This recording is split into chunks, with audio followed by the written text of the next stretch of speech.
ማይግሬን በዓለማችን 12% የሚሆነውን ሕዝብ ያጠቃል። አብዛኛዎቹ ተጠቂዎች ሴቶች ሲሆኑ በሽታው በዘርም ሊተላለፍ ይችላል። ነገር ግን ከሳይንሳዊ ትንታኔ ባሻገር ነገሩ የረቀቀ መንፈሳዊ ምስጢር እንዳለው ስንቶቻችን እናስተውላለን? ማይግሬን መነሻው ምንድነው? የሳይንሱ ዓለም መነሻው አይታወቅም ይላል።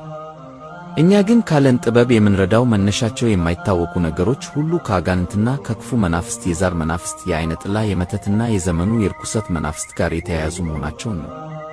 ለበሽታው ተጋላጭ የሚያደርጉ ሁኔታዎች ጭንቀትና የሥራ ውጥረት፣ አነቃቂ ነገሮች እንደ ካፌን ያሉ የአመጋገብ ሁኔታ፣ አይብና አልኮል መጠጦች፣ የአየር ንብረት መለዋወጥ፣ የእንቅልፍ መዛባትና የሆርሞን ለውጥ። የማይግሬን ምልክቶች ያልተገደበ መነጫነጭና እረፍት ማጣት፣ ከባድ የድካም ስሜትና የትኩረት ማጣት፣ የደረት ላይ ህመም እና የትንፋሽ መቆራረጥ፣ ማቅለሽለሽና የምግብ አለመፈጨት፣ የአፍ መድረቅና የሰውነት ላብ መብዛት።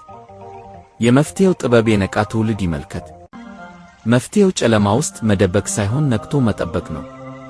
ጸበል እንጠጣ፣ እንጠመቅ፣ እንጸልይ። ከዚህም ጎን ለጎን ፈጣሪ በእጽዋት ውስጥ ያስቀመጠውን ጥበብ እንጠቀም።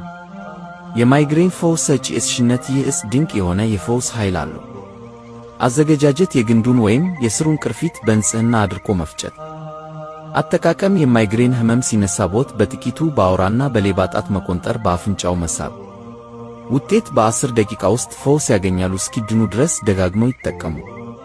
ጥበብ ለሁሉም ትድረስ። በዚህ ህመም የሚሰቃይ ወዳጅ ዘመድ ካለዎት ይህን መረጃ ሼር በማድረግ የፈውስ ምክንያት ይሁን። የቀደምት አባቶቻችንን ዕውቀትና ጥበብ ሳይበረዝ እንደወረደ እናቀርባለን። የአያቶቻችን የእጽዋት ጥበብ፣ የመናፍስት ርቀቶችና መፍትሄዎቻቸው፣ የብራና መጻሕፍት ምስጢራት። ተከታተሉን። የጥበብ መንገድ ብርሃን ነው።